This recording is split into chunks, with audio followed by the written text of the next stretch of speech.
Hey guys, in this video I'm showing you how to react to Instagram messages with any emoji. So let's access the master picker, launch Instagram, tap the message icon in the upper right corner, and then just locate some kind of private message private chat with someone you've been talking to.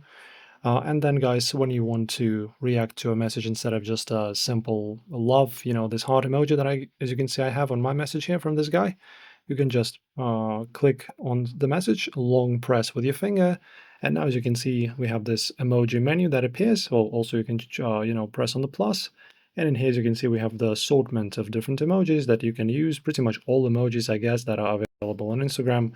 Yeah, make sure to use them to react to a single message. And you can do this with any message, of course, right? Just long press and then choose any other reaction you want to have. So pretty simple, as you can see. Enjoy as always, and don't forget to support us, like and subscribe.